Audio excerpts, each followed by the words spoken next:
Alexander Voss sat alone at the corner table of Lucille, the kind of place that charged 4 figures for a tasting menu and still managed to feel cold. Crystal chandeliers glittered like frozen tears above him. His reflection stared back from the polished silver cloche, black suit, black tie, black expression. The king of real estate, the man magazines called the Ice Emperor, the billionaire who had everything except someone to share it with. He checked his watch, Patek Philippe, limited edition, worth more than most people's houses, and almost laughed. One last blind date. A favor to his only friend from college who refused to let him become a rich hermit with 9 bathrooms and 0 hugs. Alexander had agreed on the condition that after tonight, the subject was closed forever. No more setups. No more hope. The maitre d' appeared, nervous. "Mr. Voss, your guest has arrived." Alexander didn't stand. He never stood first. Power games, habits of a lifetime. He simply nodded. And then she walked in. Not the polished, manicured type he was used to. No designer gown, no diamonds flashing under the chandeliers. She wore a simple evergreen wool coat, damp from the November rain, and boots that had clearly seen a few winters. Her chestnut hair was twisted into a messy knot, loose strands curling around a face that hadn't slept enough. She carried a canvas tote bag instead of a clutch. When she smiled at the maitre d', a real, unguarded smile, something in Alexander's chest moved for the first time in years. She spotted him and walked straight over, no hesitation. "Hi," she said, voice warm like fresh bread. "You must be Alexander." "I'm Elena." He rose then. He couldn't not.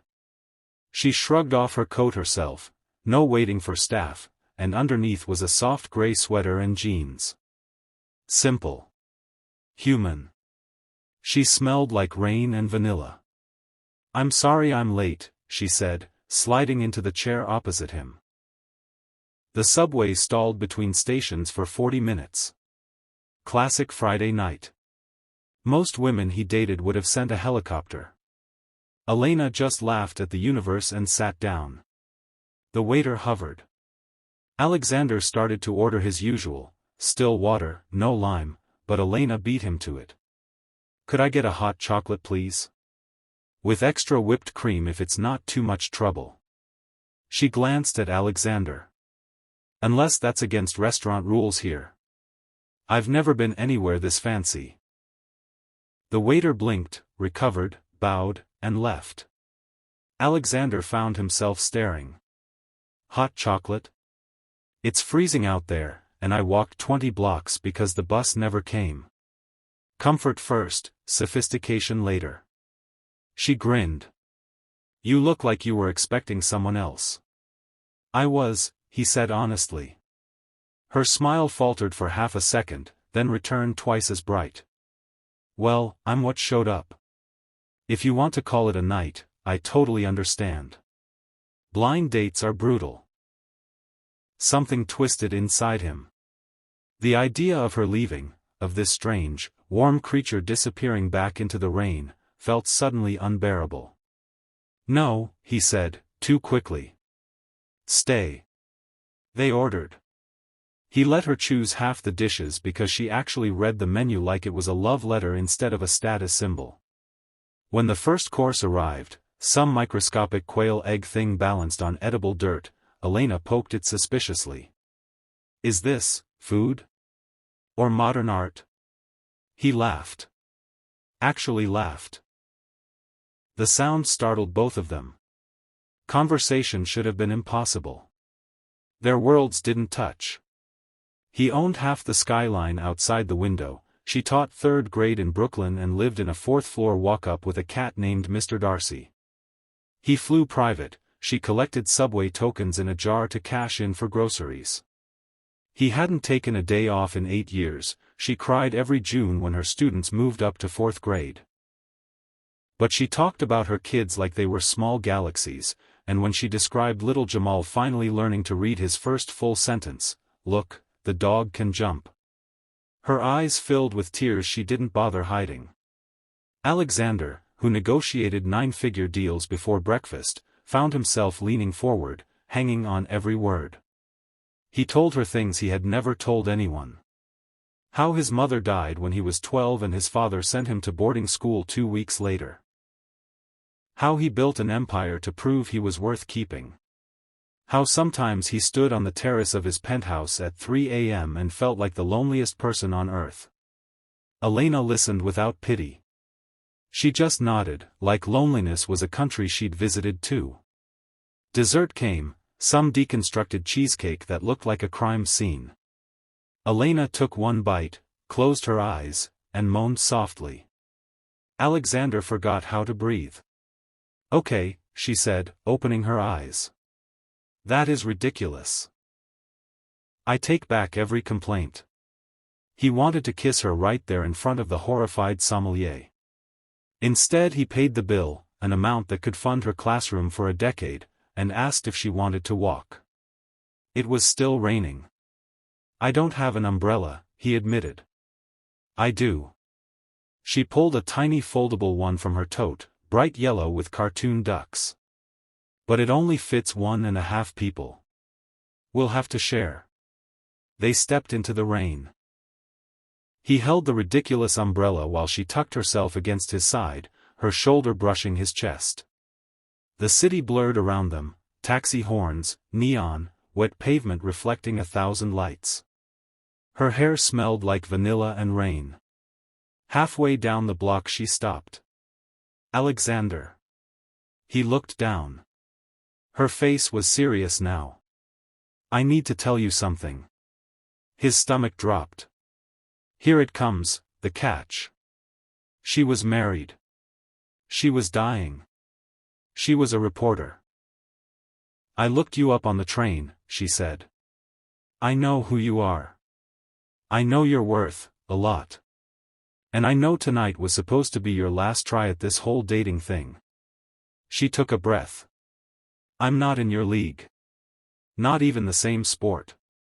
But I like you. The real you I met tonight. And if you want to see me again, it has to be because of that guy. Not the billionaire. Not the guy on magazine covers. Just Alexander." He stared at her for so long the rain soaked through his $5,000 suit.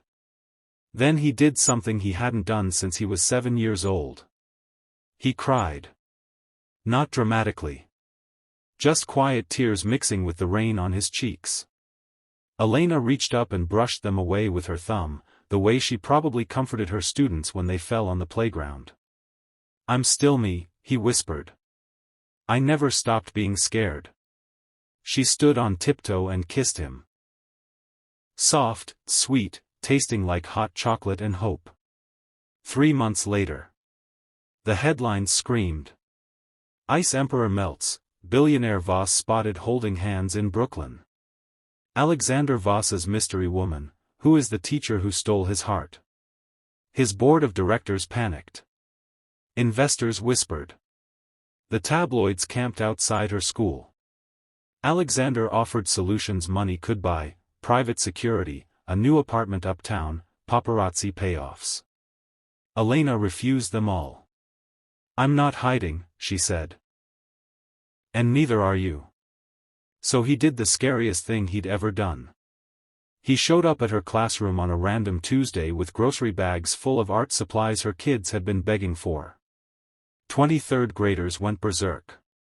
Mr. Voss, tall, terrifying, usually on the cover of Forbes, was suddenly on the carpet reading Where the Wild Things Are in funny voices while Jamal sat in his lap. A parent snapped a photo. It went viral within hours.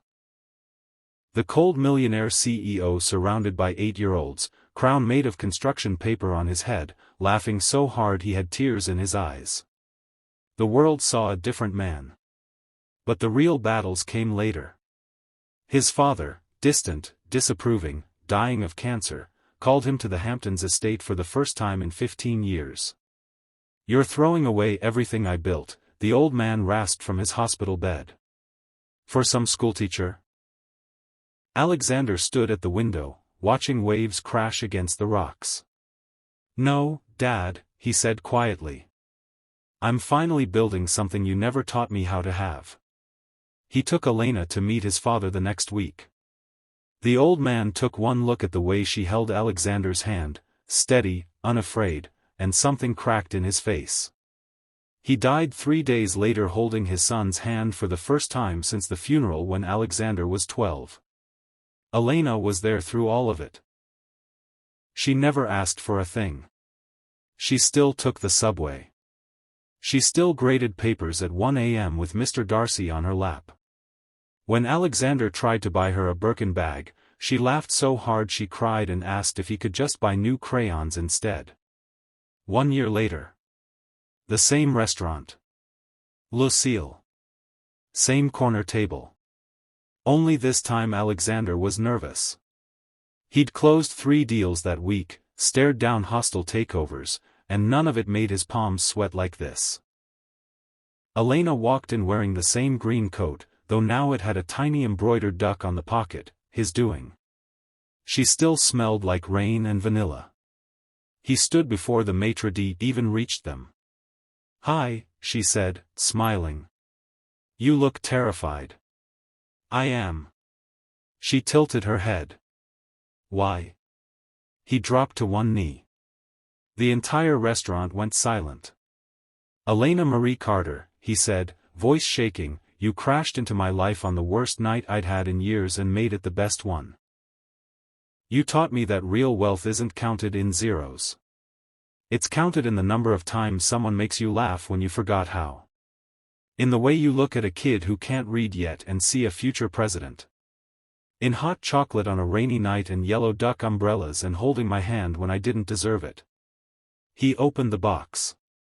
Inside was not a 10-carat diamond but a simple rose gold ring with a tiny engraved book, because she loved stories more than stones.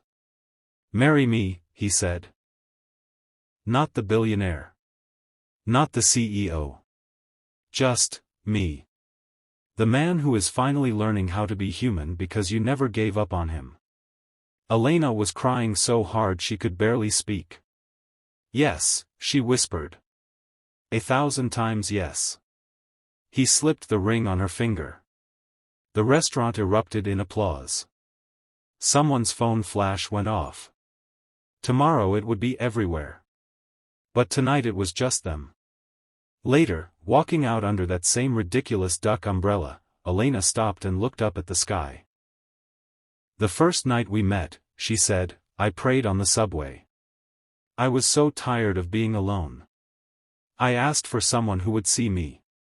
Really see me. Not the teacher, not the broke girl with the messy hair. Just me." Alexander pulled her close. "I saw you," he said. "And I never want to look away again." 2 years after that. A little girl with her mother's chestnut curls and her father's gray eyes chased Mr. Darcy around a Brooklyn brownstone that still had crayon marks on some of the walls. On purpose. Alexander Voss, no longer on any most eligible lists, came home every night by 6. He read bedtime stories in funny voices. He coached soccer on weekends even though he was terrible at it.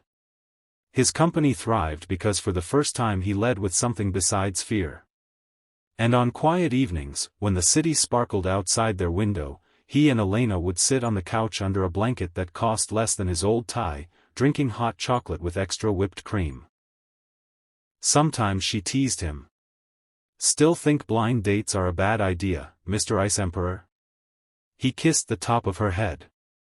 "Best bad idea I ever had." If this story touched your heart even a little, hit that like button. It really helps more people find stories like this one. And if you believe in second chances, in love that shows up when you least expect it, wearing rain boots and carrying a duck umbrella, subscribe. Because there are so many more stories where broken hearts learn how to beat again. You never know, the next one might be yours.